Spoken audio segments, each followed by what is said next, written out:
distinguished guests, faculty, staff, graduates of the National Intelligence and Research University, ladies and gentlemen. Allow me first to assist my two cabinet ministers here as a former Minister for Higher Education. The suggestion by Kipchumba Murkomen that you can change your status using RPL or recognition of prior learning, Mr. Ogamba, is misleading. It is not possible for you to get a PhD using that route. You will not succeed. And also to state that it doesn't matter how much redemption you try in matters of being learned or learned. There are no shortcuts. You just have to go through the motions.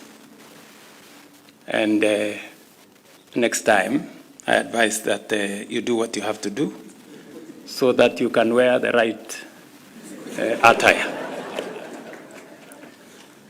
However, on November 5th, 2024, I formally awarded a charter to the National Intelligence Research University,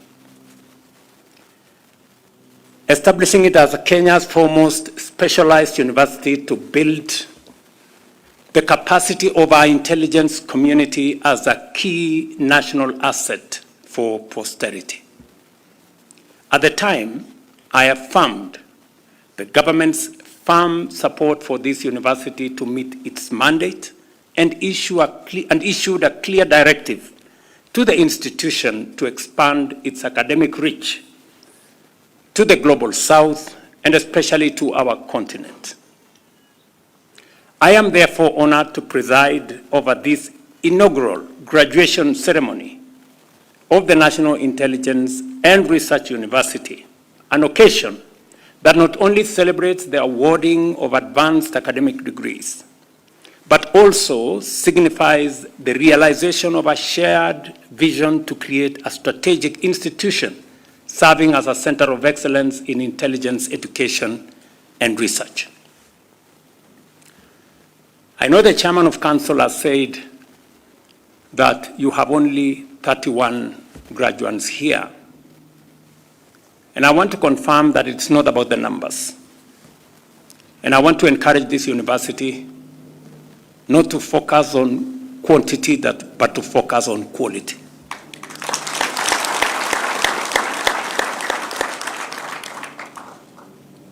I know many universities in chasing numbers, they have become so broad in their academic programs, and in the end, they have lost focus.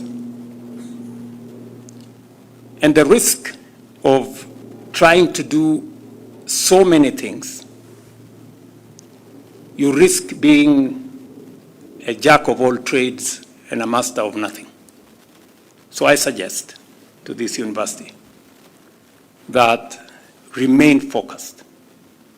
And that's why I am pleased to note that more than half of the graduating class, 17 out of 31, are from African countries, a demonstrable indication that the university is implementing the directive I gave during the award of charter. Equally, the enrollment of students from 21 different African countries in the fourth cohort signifies not only growth in numbers, but also the expanding and rich diversity that strengthens the National Intelligence and Research University's role as a strategic hub for knowledge creation, exchange, and cooperation. This university is equally positioned to contribute uniquely to Africa's strategic development priorities, including Agenda 2063, the Africa we want, which envisions a prosperous, peaceful, and integrated continent, driven by its own citizens and representing a dynamic force in the global arena. I listened very carefully to the valedictor of that good gentleman there. And he spoke very ably for this class. If I had the opportunity to choose a valedictor for this class, the choice would be the same. He has acquitted himself and this class very well. However, he reminded us that this institution must focus on what has been said: African solutions for African problems. But I want to challenge this university to go beyond, so that progressively we can change from African solutions to African problems to a new phrase of African solutions to national and global problems. Because indeed, we have the capacity to achieve it. The theme of this graduation, Preparing Strategic Leaders for a Complex World, aptly captures the realities of security challenges confronting Africa and the wider world. Threats such as terrorism, transnational organized crime, cyber warfare, money laundering, climate-induced conflicts, and economic sabotage transcend borders and demand a coordinated continental response grounded in shared intelligence and mutual trust.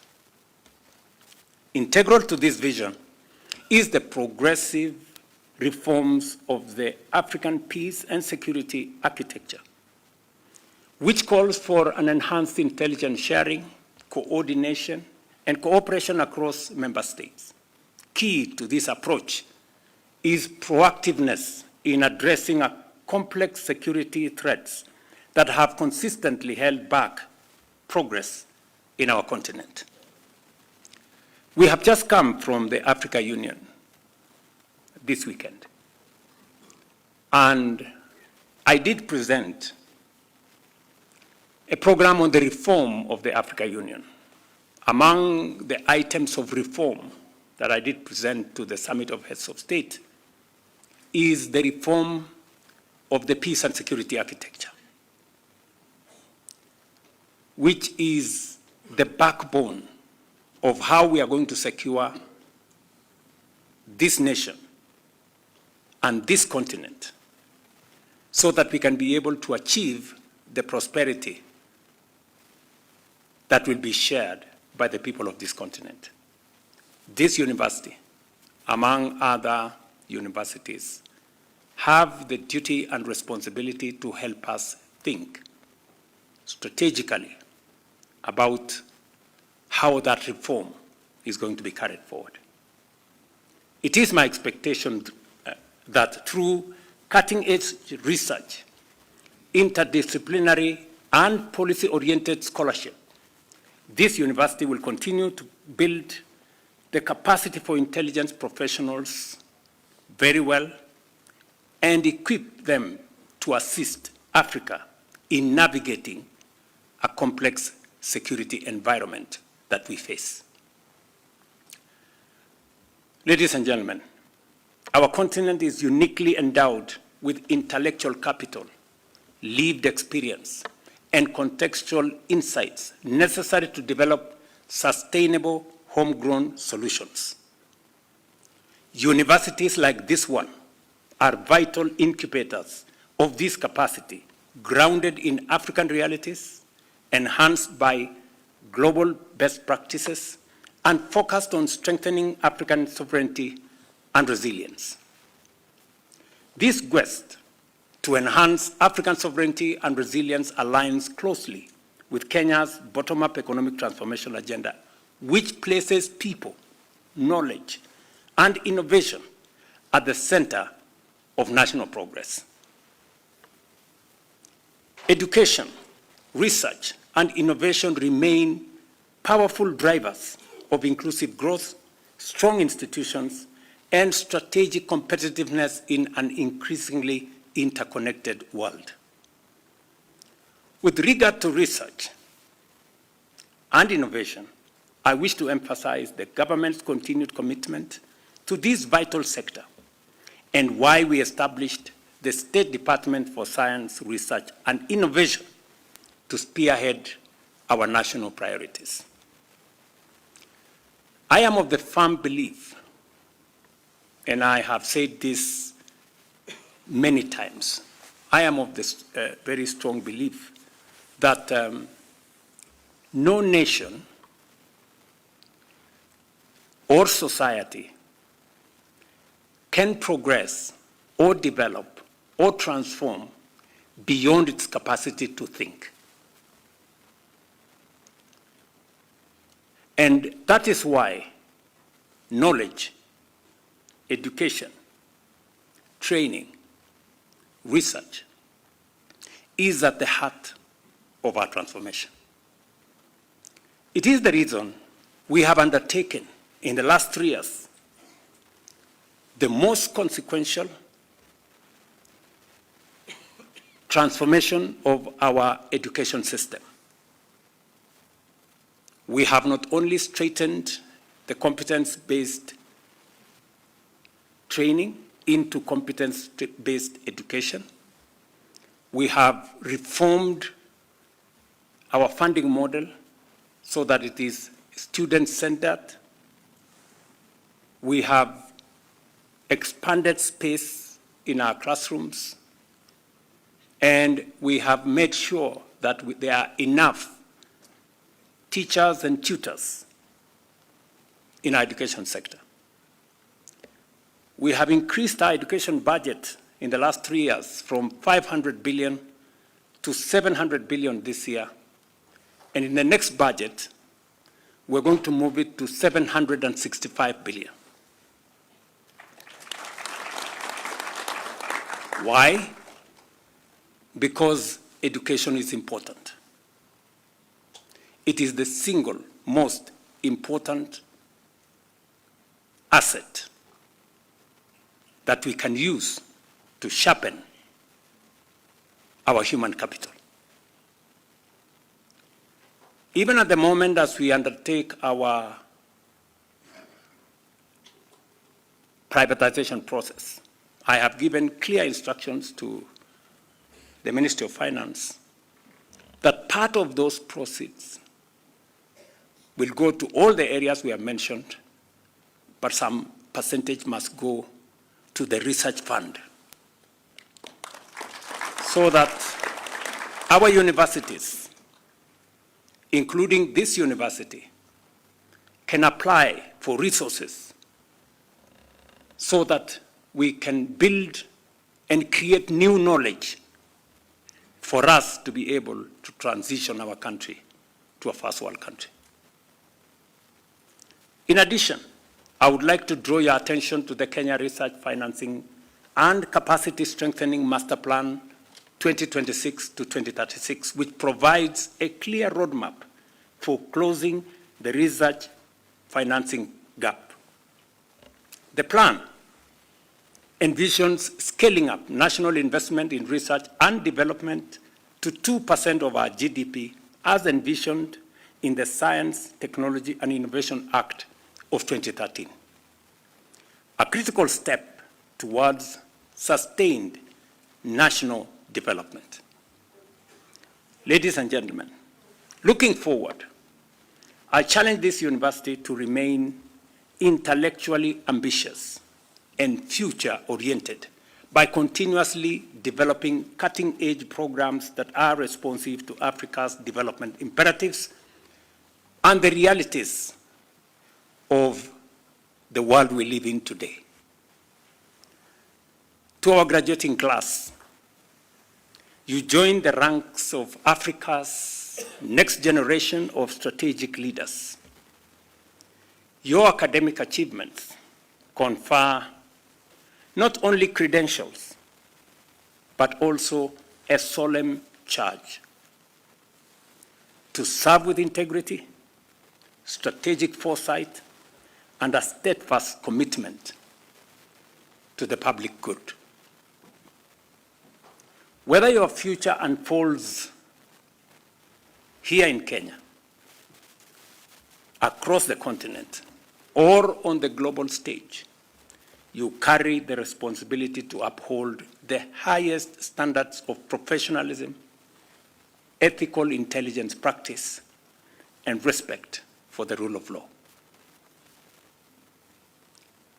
I want to say this in conclusion, that as we set our eyes into the future, we have made a conscious decision as a nation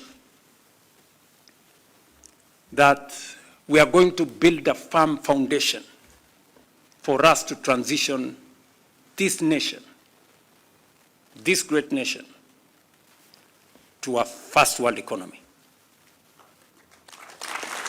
And we have done well in setting the foundation. We have consolidated and stabilized our economy. The numbers speak about it. Our inflation, our exchange rate, and all the other numbers. Institutions speak to it, credit rating agencies, and everybody in between. We have undertaken the most consequential reform of our education sector because it's necessary. We have undertaken transformation of our agricultural sector. The numbers in our food security, in our exports of tea, coffee, horticulture, confirm. We have undertaken the most robust reform of our health sector. The numbers again confirm that the transformation is real.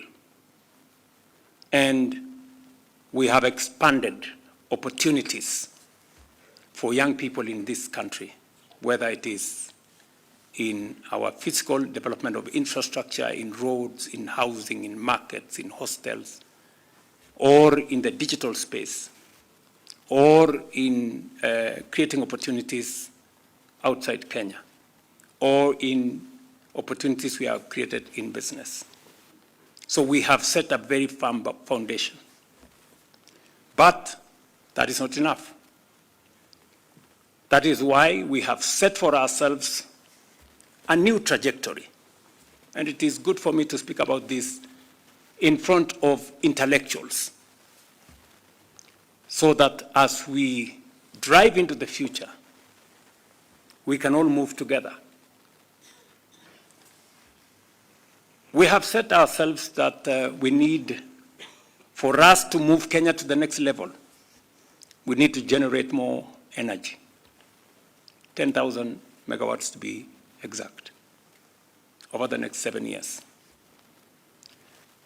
We need to build more infrastructure, expand the road network by about 28,000 new kilometers of tarmac, extend the railway to Uganda onto DRC,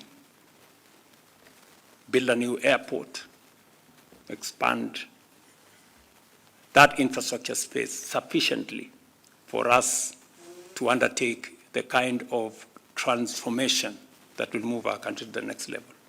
And we have also undertaken that we're going to transform our agriculture. Because of climate change, it is no longer tenable for us to depend on rain-fed agriculture. Therefore, water harvesting, water storage, irrigation is going to be our next frontier. And for us to be able to undertake that heavy lifting, building on the firm foundation we have already set for ourselves, 3 enablers are also important. The security of our nation, the security of our infrastructure, the security of our people is of importance. Number two is the development of high-quality human capital with a capacity to create new knowledge, with a capacity to create new ideas. Because as I have said, no nation, no society can develop or make progress beyond its capacity to think. And finally, it is important for us to believe in God, to believe in ourselves, and to believe in our nation.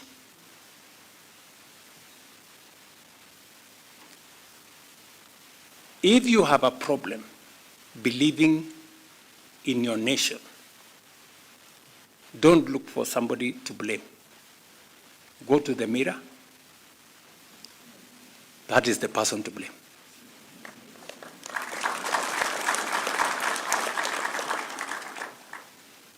We all have a responsibility for the good and for the progress of our nation. This university, the National Intelligence Research University, have a role to play in what I have said. I have said the security of the nation is a critical enabler for our transformation. Intelligence has a role in security.